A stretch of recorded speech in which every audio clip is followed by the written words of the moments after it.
क्या कर रहे थे हम लोग, वही जो कहते कहते और सुनते चले आ रहे हैं कि जब वक्त होता है तो एहसास नहीं होता, और जब एहसास होता है तो वक्त नहीं होता। मैं साबिर अली और आप देख रहे हैं ILCC अली क्लासेस, जो अलीगढ़ बेस्ड न्यू जेई का रेजिडेंशियल कोचिंग क्लास है। साथ ही AMU, जामिया, BHU और दूसरे यूनिवर्सिटी के दूसरे इंट्रेंस की भी तैयारी कराते हैं, जैसे कि 9th है, 6th है, 11th है, BSc है, BA है, नर्सिंग है। इन सब की भी टेस्ट की तैयारी कराई जाती है। तो वो लोग जो लोग तैयारी करना चाहते हैं वो कांटेक्ट कर सकते हैं। ऑनलाइन ऑफलाइन दोनों ही मोड अवेलेबल है। साथ ही हमारे चैनल को सब्सक्राइब कर ले, क्योंकि जो यूनिवर्सिटी के इन्फॉर्मेशन आते हैं, फॉर्म कब आया, लास्ट डेट कब है, फॉर्म का पैटर्न क्या है, पेपर का पैटर्न क्या है, इन सब जानकारी के लिए, या कब रिजल्ट आ रहा है, ठीक, तो इन सब जानकारी के लिए आप हमारे चैनल को सब्सक्राइब कर लें, क्योंकि इनके इन्फॉर्मेशन हम लोग अपडेट करते रहते हैं। तो अगर आप यूनिवर्सिटी के इन्फॉर्मेशन से अपडेट रहना चाहते हैं तो आप हमारे चैनल को सब्सक्राइब कर लें। कितनी बात सुन रही, हम लोग कर रहे थे mathematics class 8 comparing quantity chapter 8, और उसमें अब तक हम लोगों ने 8.1 एक्सरसाइज का 4 क्वेश्चन करा दिया था, और अब 5वां क्वेश्चन था उसके आगे का। तो ये हमने क्वेश्चन नंबर 5 लिख रखा है। इसे मैं पढ़ता हूँ, समझाता हूँ और करके दिखाता हूँ कि क्या है ये।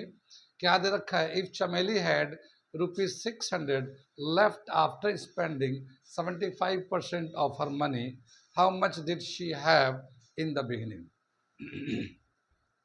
अगर चमेली के पास अभी 600 रुपये बचे हुए हैं 75% अपने पूरे पैसे का खर्च करने के बाद, तो बताना है कि उसका शुरू में कितने पैसे थे। क्या मतलब हुआ कि चमेली के पास कुछ पैसे थे, उसको लेकर अपने मार्केट गई या जहाँ पे भी गया, उन्होंने 75% उसका खर्च कर दिया, तो बचा कितना, 25%। तो अब उसके पास टोटल जो ना 600 रुपये बचे हुए अभी भी, तो बताना है कि वो कितने रुपये लेके मार्केट गई थी, या कितना रुपया उसके पास था, शुरू में कितने रुपये थे। ठीक है, सवाल समझ में आ गया, करके दिखाता हूँ। ये मैं सोल्यूशन करता हूँ इसका। क्या दे रखा, लेट शी हैड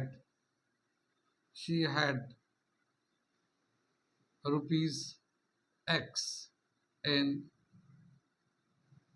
बिगिनिंग में हमने मान लिया X रुपये थे उसके, ठीक है। शी स्पेंट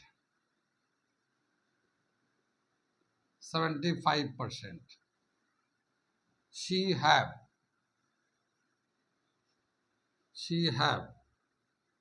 कितना, 100% में से 75% जो खर्च कर दिया, जो बचा हुआ 25% है उसके पास बचा हुआ है। अब ये 25% ऑफ एक्स का 25% जब निकालेंगे तो वो 600 रुपये के बराबर है। Now 25% of x is equal to 600। 25%, 25/100 into x 600। Percentage को चेंज करते हैं, 100 नीचे आता, 25 से कैंसिल करते 1/4 आ जाएगा। तो ये हमारा आ जाएगा यहाँ पे, यहाँ लिखता हूँ x/4 is equal to 600। x is equal to 600 into 4, 2400। इतना रुपया उसके पास था।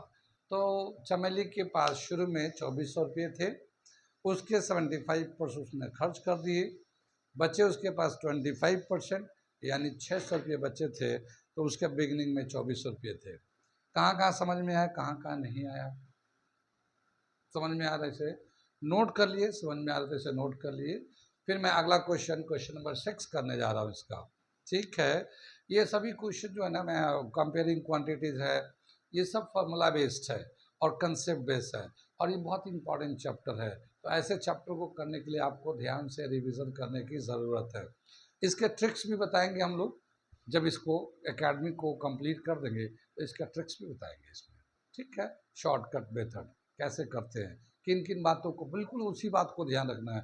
जब मैं करा दूंगा तो आपको दिमाग में रहेगा, और उसी के रेफरेंस में आप याद करेंगे। ओके, चलिए आज मैं यहीं रहता, ठीक है। अगला क्वेश्चन मैं करने जा रहा हूँ। में ये अगला क्वेश्चन कर रहे हैं। अरे ये हमने लिख दिया, इसको मैं समझाता हूँ और फिर उसके बाद करके दिखाता हूँ। ठीक है, क्या दे रखा है? If 60% people like cricket, 30% like football and remaining like other game, then what percent of people like other game? If the total number of people are 50 lakh, find the exact number who like each type of game. क्या बताया कि एक area में जितनी भी आबादी है, total आबादी जो है ना 50 लाख की आबादी है एक एरिया में, और उसमें जो है ना 60% जो लोग हैं वो क्रिकेट को पसंद करते हैं, और 30% लोग जो हैं वो फुटबॉल को पसंद करते हैं, और बाकी जो लोग हैं वो दूसरे गेम पसंद करते हैं। ठीक, तो बताना है कि कितने लोग, कितने परसेंट लोग दूसरे गेम को पसंद करते हैं। ठीक, और उसके बाद ये भी बताना है कि उस 50 लाख में से एग्जैक्ट नंबर बताना है कि कितने लोग जो हैं, कितने लाख लोग जो हैं क्रिकेट पसंद कर रहे हैं, कितने लाख फुटबॉल पसंद करते हैं, और कितने जो है दूसरे गेम को पसंद करते हैं। ठीक है, तो ये सवाल है हमारा। ठीक, अब हम लोग करने जा रहे हैं इसका सल्यूशन। क्या दे रखा सल्यूशन? देखो, टोटल जितना भी होता है उसको हम लोग 100% बोलते हैं, 100% बोलते हैं। ठीक है, तो 100% में क्या है, 60% जो है वो क्रिकेट लाइक करते हैं। People like cricket, people like cricket कितने हैं? 60%। पीपल लाइक फुटबॉल कितने परसेंट है? 30%। तो कितने बच गए अब? 60 प्लस 30, 90% लोग जो है फुटबॉल एंड क्रिकेट को पसंद करते हैं टोटल। तो कितने बच गए? 10% लोग बच गए जो दूसरे गेम को पसंद करते हैं। People like other game, people like other game. क्या दे रखा है ये? 100% माइनस 60% प्लस 30%। ठीक है ना, 60% तो क्रिकेट, 30% फुटबॉल, टोटल ये 90% हो जाएगा। 100% में से 90% माइनस कर देंगे तो ये 10% लोग जो है वो अदर गेम को लाइक करते हैं। ठीक, तो ये एक पार्ट हो गया। Remaining like other game, then what percent of people like the other game. तो ये हमारा हो गया 10% people like the other game. अब क्या बताया कि टोटल यहाँ का जो पॉपुलेशन है वो क्या है? 50 lakhs. Total population, total population कितना है? ये 50 लाख का है। अब हमें बताना है कितने लोग जो हैं, कितने लाख लोग जो हैं वो क्रिकेट पसंद करते हैं या फुटबॉल पसंद करते हैं। इसे मैं मिटा देता हूँ क्वेश्चन को, फिर मैं इसको ऊपर करता हूँ बाकी पार्ट को। ठीक, अब देखते हैं क्या है। टोटल जो पॉपुलेशन है 50 लाख का है। अब क्रिकेट कितने लोग लाइक करते हैं? 60%। तो people like cricket is equal to 60% of 50 lakh. ये टोटल पॉपुलेशन है ना, तो टोटल 50 लाख में अगर 60% निकालेंगे तो कितना होगा? ठीक है, तो 50 लाख 60% कैसे निकालेंगे? 60/100 इंटू 50 लैक्स। ठीक है, ये देखो एक जीरो यहाँ से कैंसिल हो जाएगा, एक जीरो यहाँ से कैंसिल होगा, 6 5 30, यानी 30 लाख लोग जो हैं वो क्रिकेट पसंद करते हैं। तो ये एक आंसर हो गया। पीपल लाइक क्रिकेट, कितने लोग लाइक करते हैं? 30 लाख लोग लाइक करते हैं। ठीक, हमने टोटल का 60% निकाला। ऐसे ही हम लोग फुटबॉल में निकालेंगे, फुटबॉल कितने परसेंट कितने लोग पसंद करते हैं, परसेंटेज में तो 30% है, तो people like football 30% of 50 lakhs।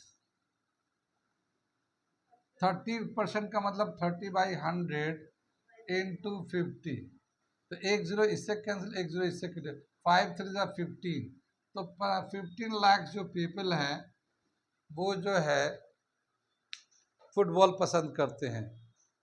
अब हम लोग बताया कि दूसरे गेम पसंद करने वाले कितने लोग हैं, तो वो जो परसेंटेज है जो दूसरे गेम को पसंद करते हैं वो कितने परसेंट लोग हैं, 10% लोग हैं जो अदर गेम को पसंद करते हैं, तो उसका परसेंटेज निकालते हैं।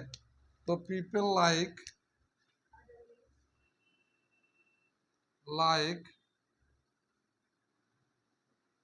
Other game is equal to 10% of 50 lakh. 10/100 यहाँ ले लेते हैं इंटू 50 लाख, 1 0 इधर से 1 0 इधर से, 5 लाख जो है पब्लिक ऐसी है जो दूसरे गेम को पसंद करती है। कितनी बात समझ में आई? आगे चले पीछे चले? ठीक है, इसे नोट कर लिए। फिर मैं ये एक्सरसाइज में तो क्वेश्चन कंप्लीट हो गए, मैं नेक्स्ट एक्सरसाइज शुरू करने जा रहा हूँ। ठीक है, उससे पहले कुछ बातें हैं वो मैं बताता हूँ क्या है। तो हम लोग अभी जो करा रहे हैं एकेडमी का क्वेश्चन करा रहे हैं ताकि आपको एक फाउंडेशन बन जाए कंसेप्ट का, और इस फाउंडेशन के बाद आगे जब ये चैप्टर या बुक के जो सिलेबस है कंप्लीट हो जाएंगे तो उसके बाद तो बाकी जो चीज़ें वो तो कराएंगे, लेकिन अब उसके बाद जो मैथ में जो क्वेश्चन होंगे वो कॉम्पिटेटिव वाले क्वेश्चन होंगे जो आते रहते हैं या आने की संभावना होते हैं, उन्हीं सब सवालों को कराएंगे। तो उस सवाल को समझने में आपको आसानी होगी अगर ये कंसेप्ट क्लियर होगा तो इनको पहले हम करके फिनिश करते हैं ताकि बाद के लिए हम लोग को कंसेप्ट मैथ में ज़्यादा समझाने की ज़रूरत नहीं है, उसको सिर्फ यूज़ करना है। और मैथ ही डिसाइडिंग होता है सिलेक्शन के लिए, 9th क्लास के एंट्रेंस के लिए मैथ ही डिसाइडिंग फैक्टर होता है कि किसी का मैथ अच्छा होता है तो वो ज़्यादा सही कर जाते हैं, किसी का मैथ कमज़ोर होता है तो वो कम करते हैं, तो इसलिए उनको मार्क्स कम रह जाते हैं। तो जो ज़्यादातर डिसाइडिंग जो पैरामीटर है वो मैथ का है, तो मैथ को अच्छे से करेंगे, बाकी सब भी करना है, ऐसा नहीं साइंस और जीके इंग्लिश इंग्लिश है, उर्दू है, हिंदी है, वो सब भी ज़रूरत है, लेकिन मैथ जो ज़्यादा परफेक्ट होना है, क्योंकि मैथ में क्या है कि वहाँ क्वेश्चन होगा तो आपके पास टाइम कम होगा, तो कैलकुलेट भी करना, पढ़ना भी है, सवाल को समझना भी है, फॉर्मूले भी लगाना है, कैलकुलेट भी करना है, करेक्ट कैलकुलेशन होना चाहिए, फिर आंसर में टिक भी लगाना है, तो बहुत सारे स्टेजेज आते हैं। तो मैथ का जितना ज़्यादा प्रैक्टिस होगा या क्लियर होगा कंसेप्ट उतना फास्ट आप कर सकते हैं। साइंस में क्या है कि क्वेश्चन पढ़ा और समझ में आ गया, आंसर देखा, ये चॉइस है, फिर आंसर लगा दिया, कैलकुलेशन वगैरह कुछ ज़्यादा होता नहीं है। तो साइंस में तो टाइम नहीं लगता, जो टाइम लगता है मैथ में लगता है। ठीक, और मैथ में बहुत सारे बच्चे कमज़ोर भी होते हैं, तो उसकी वजह से जो है मुश्किल हो जाता है, तो मैथ जो है ना डिसाइडिंग हो जाता है। आगे चलते हम लोग, अगला जो एक्सरसाइज करने जा रहे हैं, हमने ये 8.11 मिटा दिया, अब 8.2 करने जाएंगे, लेकिन उससे पहले जो है ना कुछ कंसेप्ट दे रखा है, तो उस कंसेप्ट को हम लोग समझ लेते हैं कि क्या कंसेप्ट दे रखा है। ठीक है, इस एक्सरसाइज के लिए क्या बताया कि जैसे कोई चीज़ होते हैं, जैसे अभी हम लोग कर रहे थे, अभी अभी जो किया था हम लोगों ने परसेंटेज किया था, ठीक है ना, कि कितना परसेंट कॉस्ट है या कितना परसेंट हमारा मनी बैठ गया। परसेंटेज में बहुत सारे सेक्शंस होते हैं। अब इसके बाद जो दे रखा है कि मान लो किसी आइटम का कोई कॉस्ट है, यानी कोई आर्टिकल है उसका अपना एक कॉस्ट है, और उसका कॉस्ट में 5% का बढ़त हो गया। जैसे आजकल महंगाई बढ़ गई है, तो अब जो है महंगाई की वजह से 5% का इंक्रीज हो गया प्राइस में, तो अब नया प्राइस क्या हो जाएगा। ठीक है, तो एक होता है कि इंक्रीज होना प्राइस का, परसेंटेज इंक्रीज होना, या फिर परसेंटेज डिक्रीज होना। ठीक है, जैसे हम लोग क्या होता है, कभी गाड़ी वाड़ी खरीदते हैं तो नई गाड़ी की कीमत ज़्यादा होती है, लेकिन कुछ दिन चलाने के बाद जो है उसे हम लोग सोचते हैं अरे यार इसे नहीं, अब बेच देते हैं, कोई नई दूसरी गाड़ी लेते हैं। तो जब हम लोग दूसरी नई गाड़ी लेते हैं तो ज़ाहिर है वो जो पुरानी वाली बेचेंगे तो उतने दाम में तो बिकेगा नहीं, तो कुछ परसेंट कम कर देते हैं कि रेट कम करके बेच देते हैं। तो वो जो है ज़ाहिर है रेट कम करेंगे तो जो जितना पहले का था अब उससे कम मिलेगा, तो कितना कम हो जाएगा, तो परसेंटेज हम लोग देखते हैं कि कितना परसेंट रेट कम किया है, उसी से माइनस रेट बढ़ जाता है, कभी घट भी जाता है। तो उसमें क्या करते हैं कि कैसे निकालते हैं नेट प्राइस। ठीक है, तो जो ओरिजिनल प्राइस होता है तो उसके लिए क्या फॉर्मूला यूज करते हैं, उसके लिए दे रखा है net price is equal to, अगर घट गया बढ़ गया तो net price is equal to original price, original price minus plus, अगर बढ़ गया तो प्लस में, घट गया तो माइनस में, परसेंटेज ऑफ या x% of original, original price. ठीक है ना, क्या मतलब हुआ इस फॉर्मूले का कि ये जो नेट प्राइस होगा, अगर मान लो किसी का कीमत 5%, 7%, 2% बढ़ गया, तो जो ओरिजिनल प्राइस था वो तो रखेंगे और बढ़ जाएगा तो प्लस में कर देंगे, जितना परसेंट 2%, 3% ऑफ ओरिजिनल प्राइस का लेंगे, जो ओरिजिनल प्राइस है उसका 2%, 3%, 5% बढ़ जाएगा तो प्लस कर देंगे, और अगर घट जाता है तो उसको माइनस कर देंगे, तो ये नेट प्राइस आएगा। तो एक फॉर्मूला ये हमारा आ जाता अभी, यानी कि परसेंटेज इंक्रीज या डिक्रीज होता है तो नेट जो प्राइस होगा, न्यू प्राइस जो होगा, वो इस तरह से निकालेंगे। जो ओरिजिनल प्राइस है उसमें अगर बढ़ जाता है तो परसेंटेज लेते हैं, प्लस कर देते हैं, plus x% of original price, और अगर घट जाता है तो minus x% of original price कर देते हैं। ठीक है, तो ये एक फॉर्मूला यूज होगा आगे चल के, इसे नोट कर लीजिए। आगे दे रखा है एक टर्म आता है डिस्काउंट, नाम सुना है,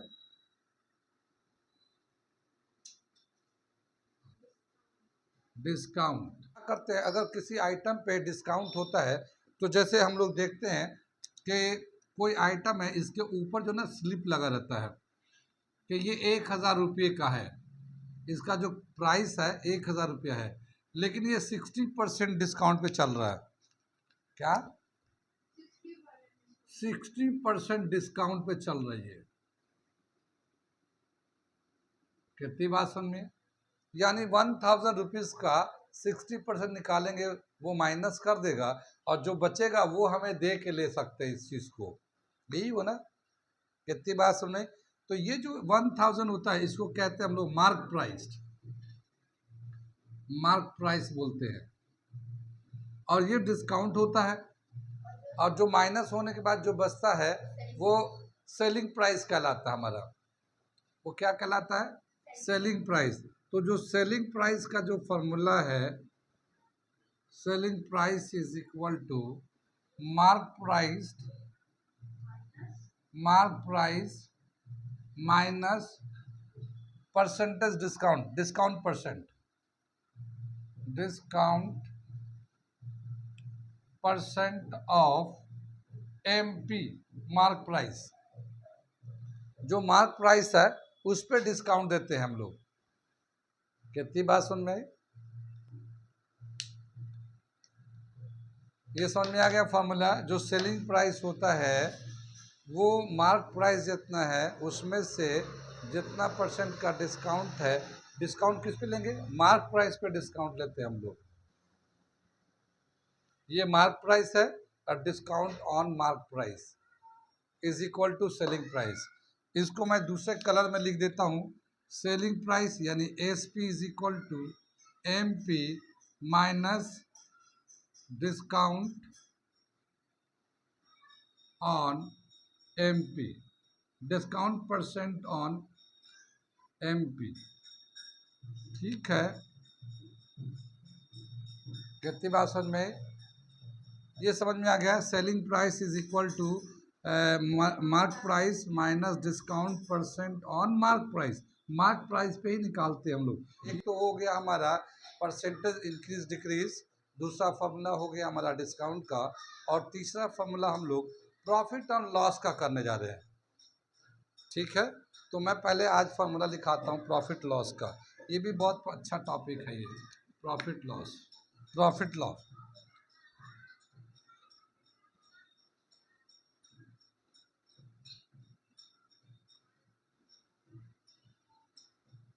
ठीक है, जानते हैं आप लोग प्रॉफिट लॉस। देखो, एक होता है किसी पार्टिकल होता है, जैसे आर्टिकल होता है कोई, जैसे बुक है, पेन है, रबर है, या कोई चीज़ है, जब उसे हम लोग खरीदते हैं तो उसका एक कॉस्ट प्राइस होता है। ठीक है, और फिर जब खरीद के लाते हैं, जैसे दुकानदार क्या होता है, कहीं से माल खरीद के लाता है, सामान खरीद के लाता है, तो वो अपना उसका जो खरीद के लाता है वो कॉस्ट प्राइस कराता है। फिर दुकान में रहता है, कस्टमर आते हैं, उससे बेचता है, तो उसको हम लोग सेलिंग प्राइस कहते हैं हम लोग। तो दो टर्म आता है, एक है cost price, cost price CP से दिखाते हैं, और एक होता है selling price, selling price SP से दिखाते हैं। ठीक है, तो एक होता है कॉस्ट प्राइस, एक होता है सेलिंग प्राइस। ठीक, आगे क्या दे रखा है कि अगर SP is greater then CP, SP जो है सीपी से ज़्यादा है। क्या मतलब ये हुआ कि मान लो हमने एक दुकानदार ने एक सामान लेके आया और 500 रुपये का, दुकानदार ने एक सामान लाया 500 रुपये का, और उसी को उसने 650 600 रुपये में बेच दिया, तो उसका क्या हुआ, सेलिंग प्राइस ज़्यादा हुआ। कॉस्ट प्राइस तो 500 रुपया था उसका, लेकिन सेलिंग प्राइस 600 रुपया हो गया। तो सेलिंग प्राइस जब ज़्यादा होगा तो प्रॉफिट होगा। ठीक है ना, तो क्या बताया कि if S P is greater than C P then there will be profit. तो यहाँ पे जो होगा ना प्रॉफिट होगा। ठीक, और उसी तरह से दूसरा दे रखा है, if S P is less than C P, अगर एस पी जो है कम है, सी पी ज़्यादा है, यानी एक चीज़ को हमने खरीद के लाया, मान लो जैसे आजकल सब्जी वगैरह लाते हैं, तो दिन में लाया, मान लो 100 रुपया किलो के हिसाब से सब्जी लाया, और दिन में बेचता रहा 125 और 150 रुपये करके बेचता रहा, लेकिन शाम होते होते कुछ सब्जियां बच गए, तो अब 100 रुपया में कोई खरीद नहीं रहा, और दूसरे दिन वो बिल्कुल ही सूख के तो पता पता चला शाम में 80 रुपया किलो 70 रुपया किलो करके बेच दिया। ठीक है ना, तो कम में बेच दिया, तो जाहिर है उसको थोड़ा सा लॉस होगा। तो जब हमारा SP selling price cost price से कम हो जाता है, तो वहाँ पे हमें आता है लॉस। कितनी बात सुन में ये दोनों, तो कब प्रॉफिट होता, कब लॉस होता, समझ में आया। अगर सेलिंग प्राइस कॉस्ट प्राइस से ज़्यादा होगा तो प्रॉफिट होगा, सेलिंग प्राइस कॉस्ट प्राइस से कम होगा तो लॉस होगा। कितनी बात सुन। अब हम लोग प्रॉफिट या लॉस निकालेंगे कैसे, और फिर परसेंटेज में कैसे करेंगे कन्वर्ट उसको। तो अब उसको हम लोग दिखाते हैं, प्रॉफिट कैसे निकालेंगे या लॉस कैसे निकालेंगे, फिर परसेंटेज में कन्वर्ट करना होगा तो कैसे कन्वर्ट करेंगे उसको। ठीक, तो हम लोग चलते पहले निकालते प्रॉफिट। तो प्रॉफिट कैसे निकालते हैं हम लोग, प्रॉफिट जो होता है S P minus C P, ये एसपी में से सीपी को माइनस कर देंगे तो प्रॉफिट हो जाएगा। जैसे अभी हमने बताया था कि इसका सीपी जो है 500 है और एसपी जो है 600 है। ठीक है, तो एसपी में से सीपी यानी कि 600 में से 500 माइनस कर देंगे तो 100 आएगा, तो 100 का प्रॉफिट हो जाएगा उसको। ठीक, अब अगर हम लोग प्रॉफिट परसेंट निकालना चाहते हैं, तो प्रॉफिट परसेंट कैसे निकालते हैं, प्रॉफिट परसेंट, तो प्रॉफिट अपॉन CP इंटू 100% ऐसे निकालते हैं। जितना प्रॉफिट है उसको ऊपर लिखेंगे, टोटल सीपी कॉस्ट प्राइस कितना था वो नीचे लिखेंगे, और 100% 100 से मल्टीप्लाई करके परसेंटेज का साइन लगा देंगे। ये सारे मैं फॉर्मूले बता रहा हूँ, ये आप लोगों को बिल्कुल टिप्स पे होने चाहिए कंपटीशन के लिए। हाँ बिल्कुल फटाफट अप्लाई करना है। कितनी बात समझ में आई? फिर ये प्रॉफिट अपॉन सीपी इंटू 100% कर दिया। अगर मान लो पहले प्रॉफिट अगर कैसे निकालेंगे, तो इसको हम लोग प्रॉफिट को कैसे लिखते हैं, हम लोग प्रॉफिट को एसपी माइनस सीपी लिख सकते हैं। तो ये वाले फॉर्मूले को फर्दर अगर मैं चेंज करना चाहूँ तो कैसे लिखूंगा, SP minus CP upon CP into 100%। ठीक है ना, एसपी माइनस सीपी प्रॉफिट के बराबर होता है। ठीक है, तो प्रॉफिट अगर पता है तो प्रॉफिट कर लिया, और प्रॉफिट को सीपी से डिवाइड करके 100% कर लिया, या फिर एसपी माइनस सीपी अपन सीपी कर दिया, और 100% यानी ये 100 से मल्टीप्लाई कर दिया, परसेंटेज का साइन लगा दिया।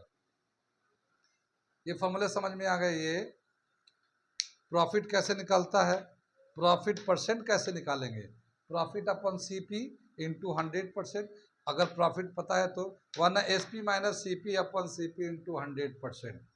आगे चले हम लोग, अगर लॉस हो रहा है, अगर लॉस होगा तो फिर लॉस परसेंट कैसे निकालेंगे, कितनी बात सुनिए। तो इसे मैं थोड़ा ऊपर से मिटा दे रहा हूँ, और अब ऊपर वाले में लिखता हूँ यहाँ पे। ठीक है, लॉस निकालने जा रही है। लॉस जो है हम लोग कैसे निकालेंगे, सीपी में से एसपी को माइनस करेंगे, क्योंकि जाहिर है लॉस कब होता है, जब कॉस्ट प्राइस ज़्यादा हो और सेलिंग प्राइस कम हो जाए।